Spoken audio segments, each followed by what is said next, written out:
Kota tua Lasem di Kabupaten Rembang, Jawa Tengah, ternyata sudah menjadi pusat dagang dari zaman Kerajaan Majapahit hingga Mataram Islam.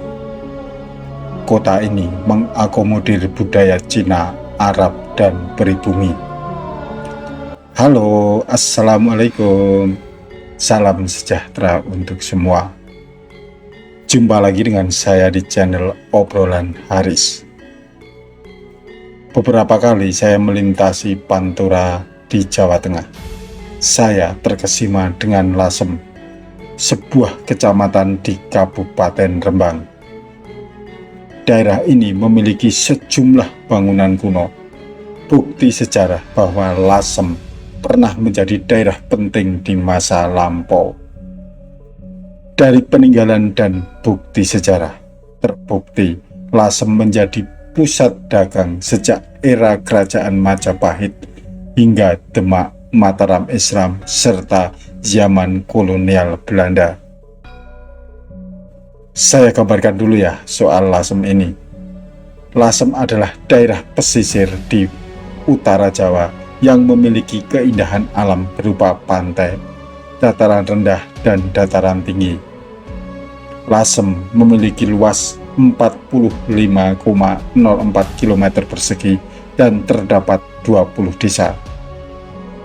Jika kita berkunjung ke Lasem, terlihat bangunan-bangunan sejarah yang sampai saat ini terus terjaga, mulai dari bangunan pemukiman orang Tionghoa, kelenteng, dan masjid. Lasem menjadi figur kota yang majemuk karena keberagaman budaya. Agama lainnya melebur dalam kehidupan sosial tanpa ada gesekan apapun.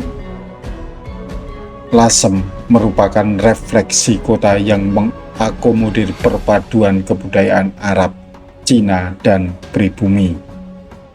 Wilayah pemukiman orang Tionghoa ada di daerah Dasun, Babakan, dan Karangturi. Tata kota dan arsitektur Tionghoa menghiasi Lasem sehingga kerap disebut dengan Tiongkok kecil. Di sisi lain, Lasem merupakan kota yang menjadi simpul penyebaran agama Islam. Berdasarkan sejarah, Lasem menjadi tempat persinggahan pedagang-pedagang Arab, sehingga sampai saat ini Lasem bisa dikatakan kota santri dalam tanda kutip ya, yang dibuktikan dengan banyaknya pesantren-pesantren, unsur budaya Arab, serta ulama.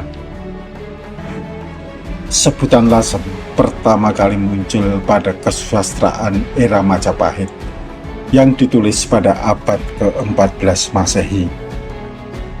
Kehidupan di wilayah Lasem sudah ada sejak zaman prasejarah. Ingin bukti? Situs-situs yang lebih tua di daerah Pelawangan, Leran, Binangun, dan Terjan.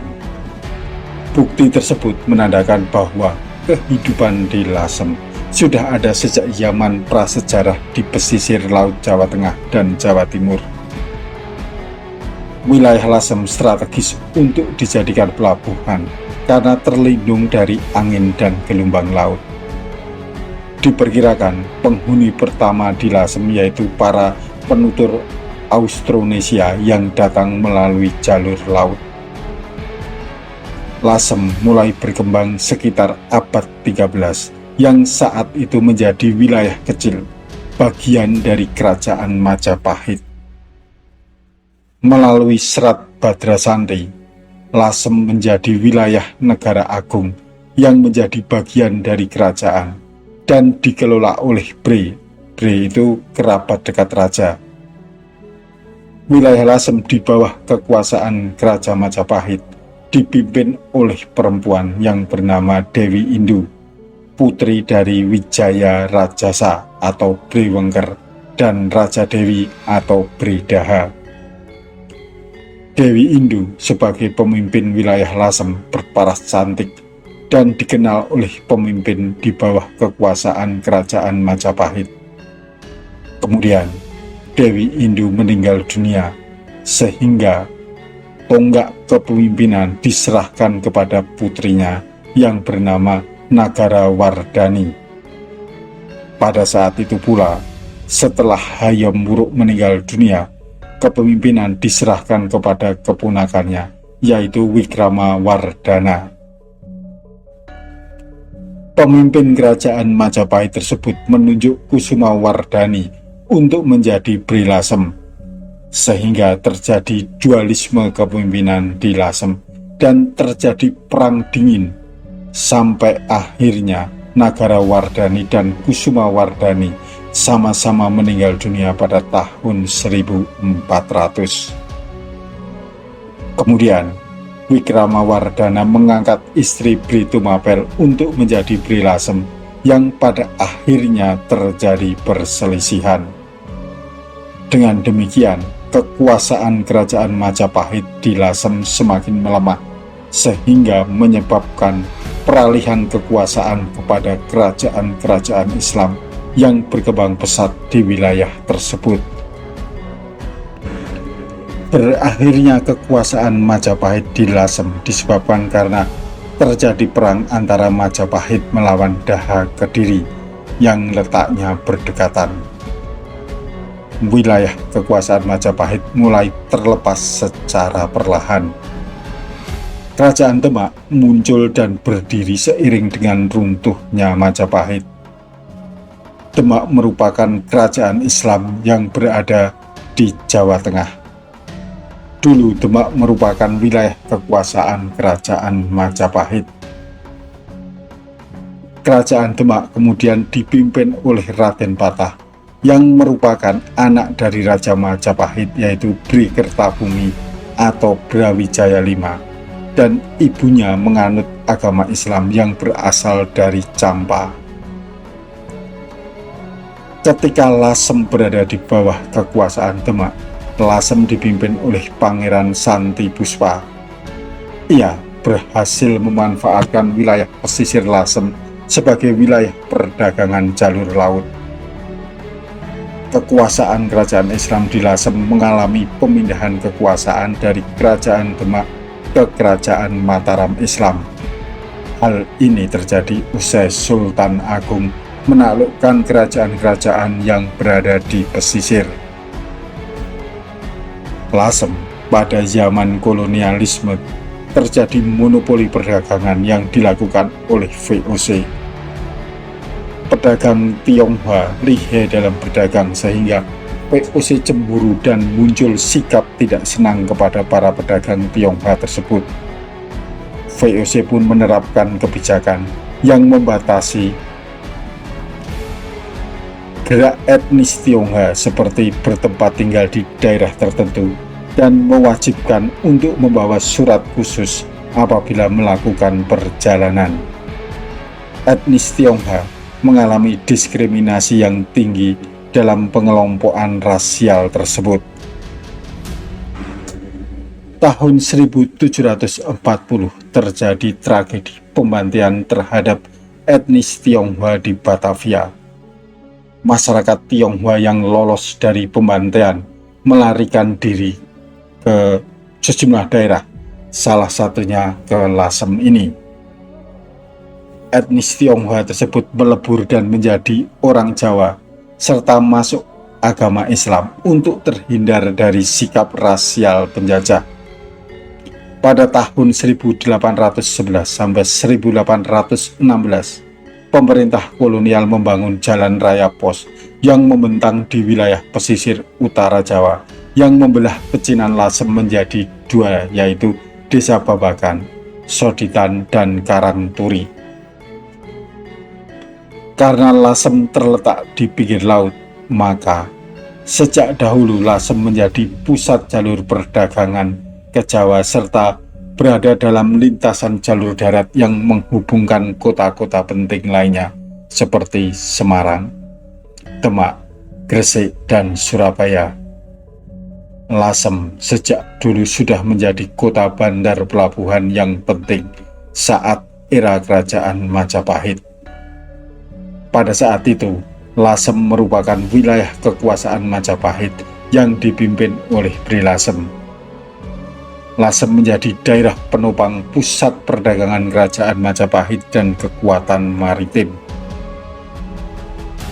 Raja Majapahit yaitu Wikramawardhana pada awal abad ke-15 menerima kedatangan rombongan Laksamana Cheng Ho dari Tiongkok.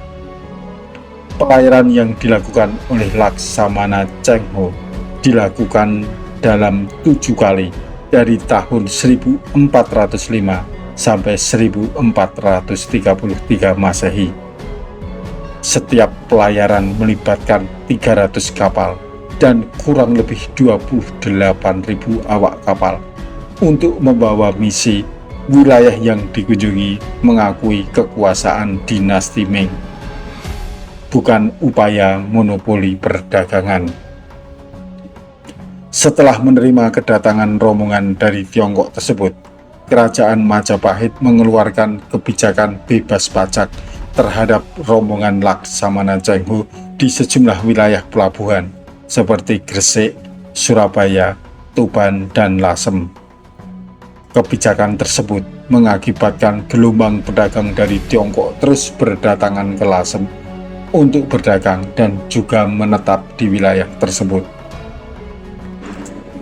Lasem memiliki Sungai Lasem dan Sungai Kiringan sebagai penopang kehidupan masyarakat pesisir yang menghubungkan dengan wilayah lainnya dan tempat mendarat kapal-kapal. Sungai Kiringan terletak di sisi barat Laut Lasem dan Sungai Lasem berada di bagian tengah kota. Sungai tersebut bermuara di Pelabuhan Lasem yang dahulu menjadi pusat pendaratan kapal-kapal perdagangan. Setelah Kerajaan Majapahit runtuh, kerajaan Islam seperti Demak, Mataram Islam, dan Pajang mempengaruhi eksistensi Lasem sebagai wilayah maritim. Sejak kekuasaan kerajaan Islam, kota-kota pelabuhan mulai berkembang pesat. Kerajaan Demak hadir sebagai kerajaan maritim, menjalin hubungan dengan wilayah-wilayah yang dulunya sudah menjadi kota maritim, seperti Tuban, Gresik, dan Surabaya. Pada masa Kerajaan Mataram Islam, yang merupakan kerajaan pedalaman yang berorientasikan wilayah agraris, memberikan pengaruh kepada pesisir di Jawa, salah satunya Lasem, sebagai kota bandar pelabuhan. Lasem tetap eksis dalam hal perdagangan di tengah-tengah monopoli perdagangan yang dilakukan oleh VOC.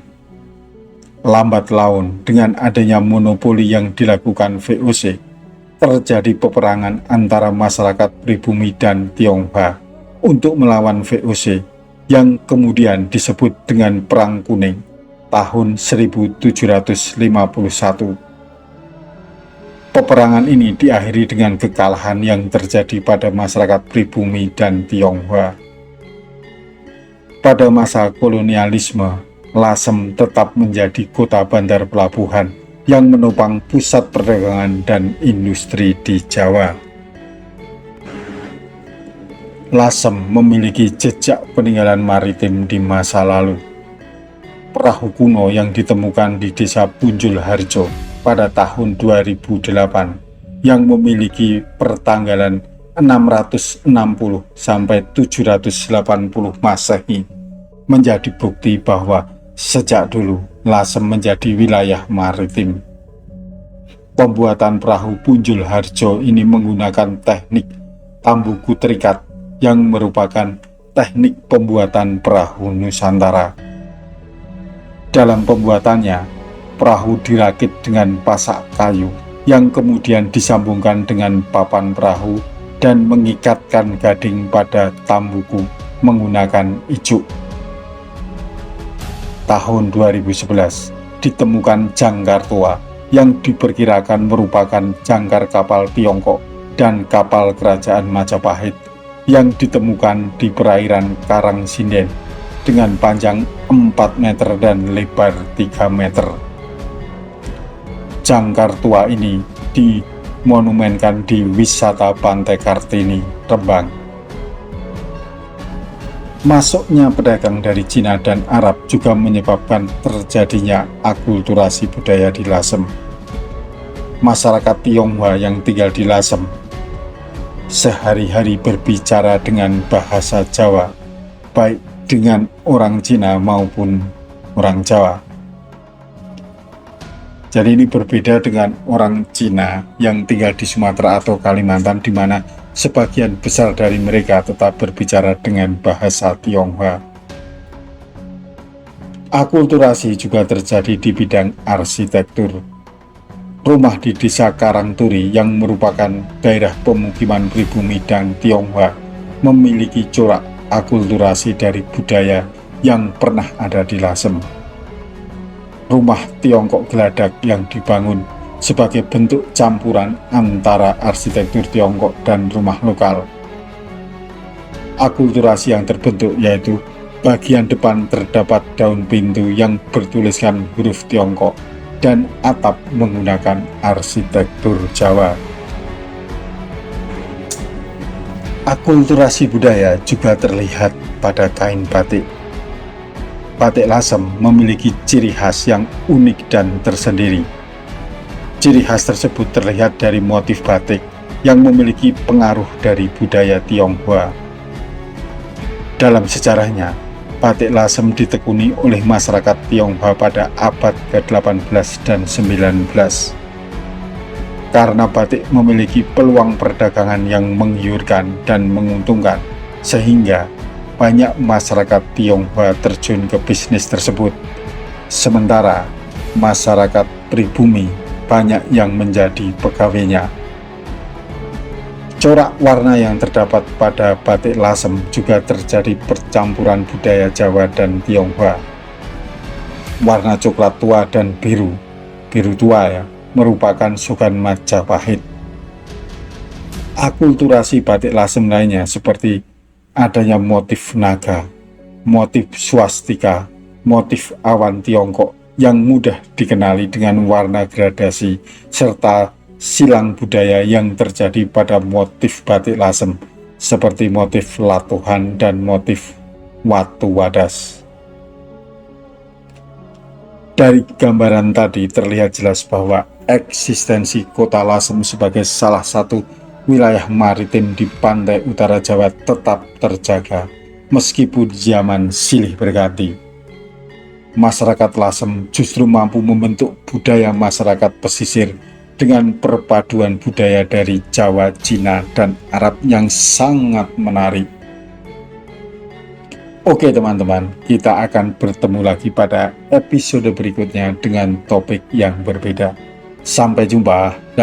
Wassalamualaikum warahmatullahi wabarakatuh.